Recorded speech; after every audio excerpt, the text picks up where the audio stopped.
At dinner, my nephew grabbed my son's drawing, crumpled it and threw it into the frosting.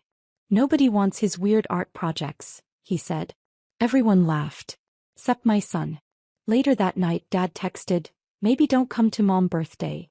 You kind of ruin it." I replied, "Cool. Then I'll stop paying your mortgage." By morning, my phone was buzzing off the hook. Ryan grabbed Jackson's drawing, crumpled it in one hand, and slammed it right into the center of the birthday cake. Frosting splattered, the candles bent sideways, and for a second there was complete silence. Then Ryan said it. "Nobody wants his weird art projects." The laughter came immediately. Harsh, sudden, real. My sister Rachel let out this ugly snort. Her husband actually clapped, and even my mom didn't say a word. Just smiled like someone had told a slightly inappropriate joke. My brother Josh shook his head, grinning, then looked at me like I should be laughing too. Jackson didn't move. He just stood there at the end of the table, his little fists clenched, blinking fast like he was trying to hold it in. He'd worked on that drawing for a week. A space garden, he called it. Giant flowers growing on the rings of Saturn, with little astronaut bees flying between them. It didn't look like anything you'd see in real life, but that was the point. That's how his brain works. Wild. Different. Beautiful. I told him to bring it to dinner. I thought they could handle it. I was wrong. I didn't say a word. I just stood up, took Jackson's hand and walked out. Left the ruined cake, the laughing faces, the entire night behind us. Got in the car, drove home, sat in silence while Jackson stared out the window. Later that night, after I put him to bed and made sure he was okay, or at least pretending to be, I checked my phone. One message. It was from my dad. "Maybe don't come to Mom's birthday. You kind of ruin it." No mention of what Ryan did. No asking if Jackson was okay. Just that. Like I was the problem for walking out. Like my kid getting humiliated in front of the whole family was somehow less important than a messed up cake and a bruised ego. I stared at that message for a long time. My heart was pounding. Not out of sadness, out of fury. I typed back. "Cool. Then I'll stop paying your mortgage." I sent it without thinking twice. And the silence lasted about 6 hours. By morning, my phone was lighting up. First Mom. Then Rachel. Then Dad. Josh even tried calling me twice in a row. Everyone suddenly had something to say. But none of them were calling to apologize. They were calling because they realized something they'd forgotten. The house they lived in, the bills they paid late, the loan my dad pretended didn't exist. I was the one covering all of it. Quietly. Every month. Because I'd made more money than all of them combined and kept my mouth shut about it. I'd kept the peace for years. Paid their debts. Showed up to family dinners where my son got called off or too much. Bit my tongue every time someone said he was probably just shy, or maybe on something. That night at that dinner table something shifted. They made it clear. Jackson was never going to be normal enough for them. They weren't laughing with him. They were laughing at him. And they thought I'd just let it go. They had no idea who they were dealing with. Let them call. Let them beg. Let them scramble to figure out how to pay that next bill without my help. This wasn't about money anymore. This was about respect. And revenge. The first call came at 6:43 a.m. I let it ring. Then came Rachel. Declined. Hush.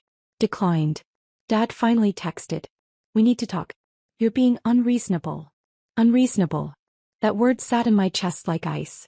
By noon, Rachel sent a voice message. I didn't even open it. The subject line alone, "It was just a joke, Liz," told me exactly what I needed to know. They didn't get it. They never had. They thought I was just sensitive, overprotective, dramatic. That I couldn't take a joke. But what Ryan did wasn't a joke. It was mean. Purposeful. And worse than that, it was taught. He didn't pull that cruelty out of nowhere. He learned it at that table. I stayed quiet that day. Let them sweat. No response. No explanation. Nothing. Then something happened that made it all click into place.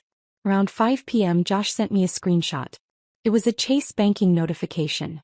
"Your scheduled mortgage payment was declined due to insufficient funds." He sent it with no message attached. Just that.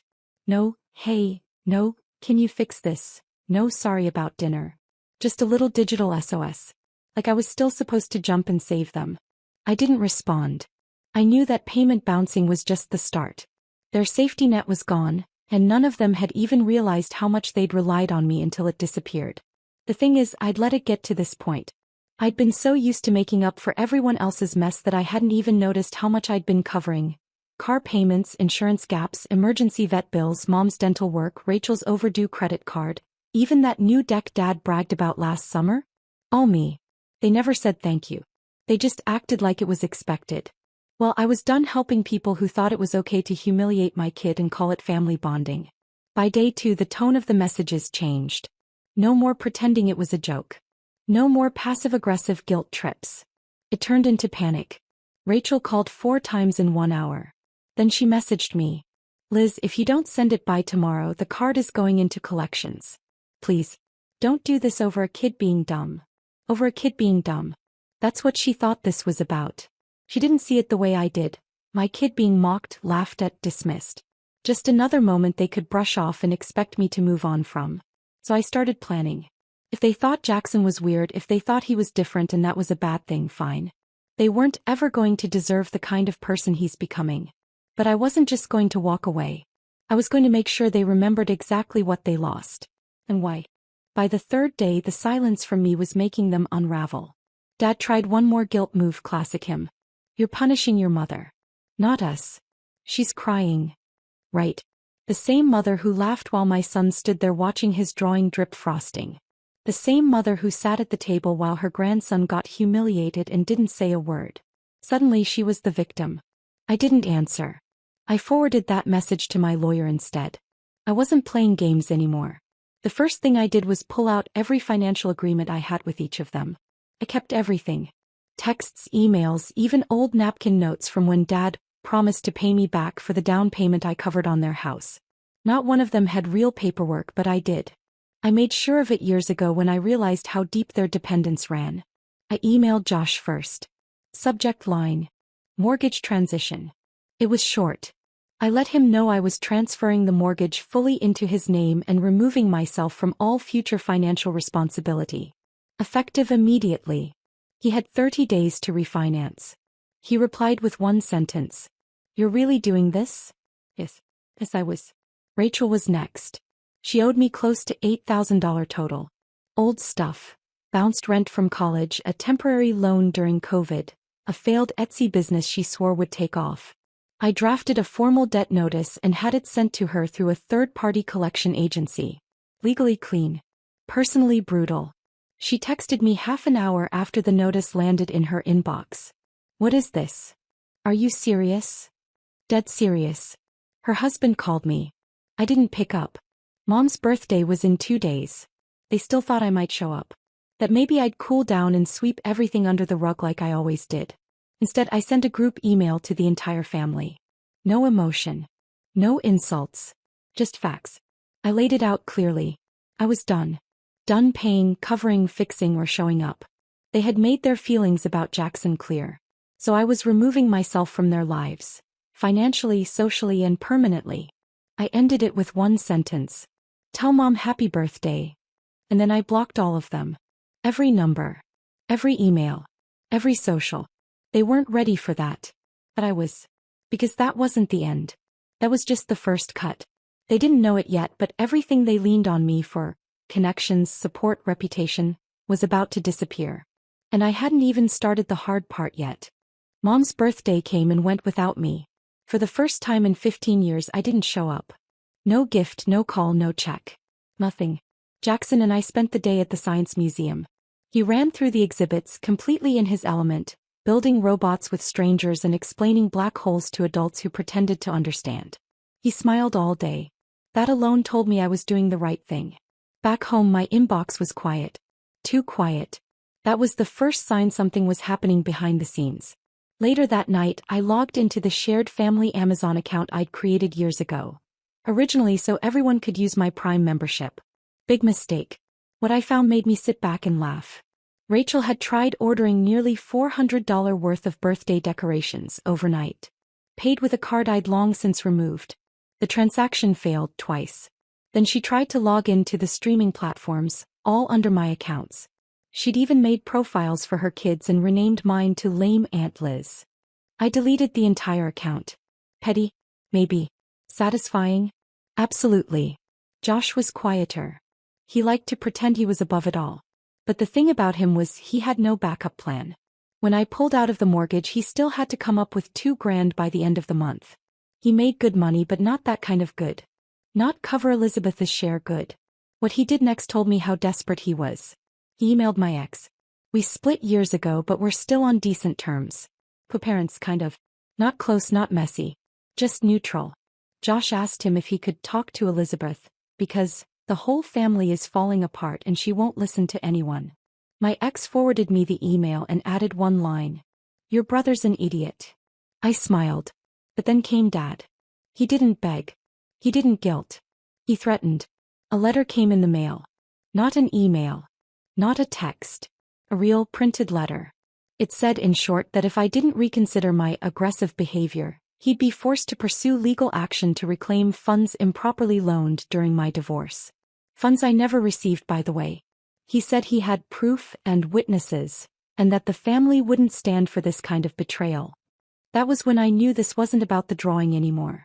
It wasn't even about Jackson. This was about control. About the way they'd all gotten used to me carrying their weight while pretending they didn't need me. So I did something they never saw coming. I opened a private family blog. I named it The Ledger. It was password protected. Invite only. Anonymous usernames. But everyone in the family was included. And one by one I posted receipts, screenshots, transfer logs, Venmo notes, bank statements, emails.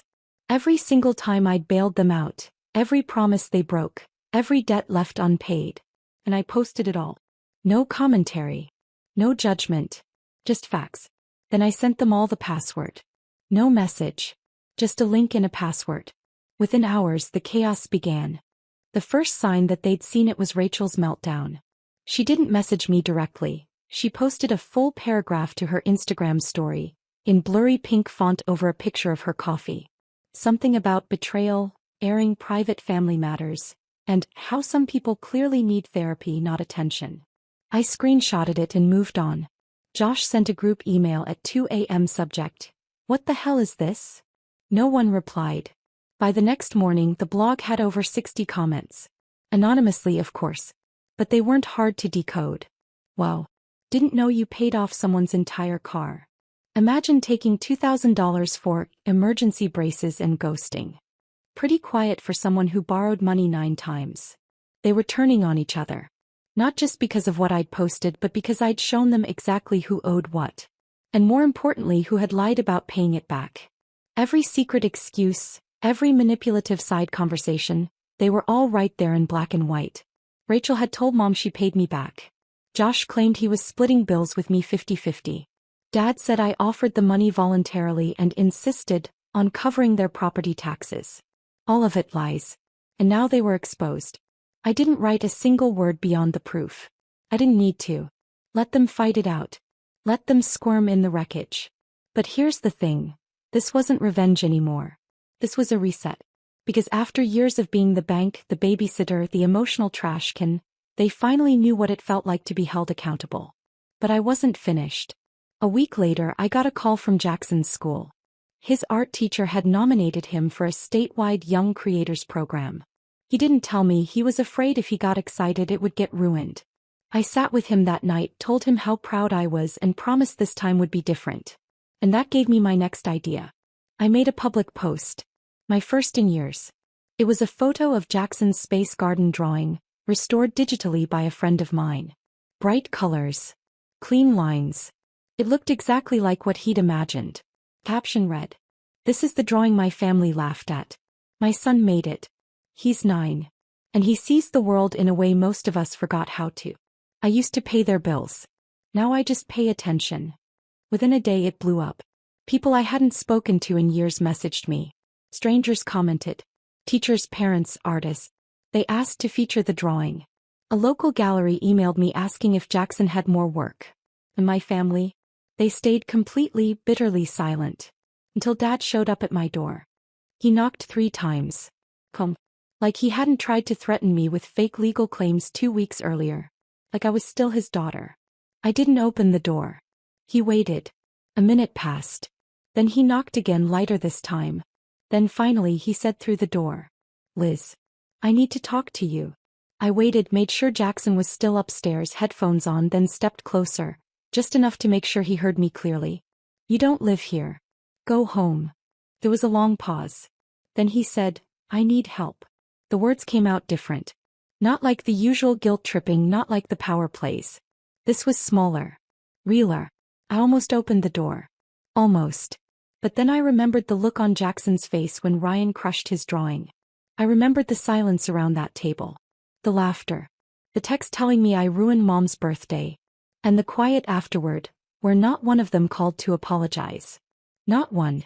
So I said, "That's not my problem anymore." Another pause. A longer one. Then I heard his footsteps walk away. Later that night I found out why he came. A friend of mine who works in real estate sent me a link. My parents had listed their house. Fast. Too fast. Turns out when I pulled my support, the entire foundation cracked. Without my help, they'd fallen behind on 2 months of payments.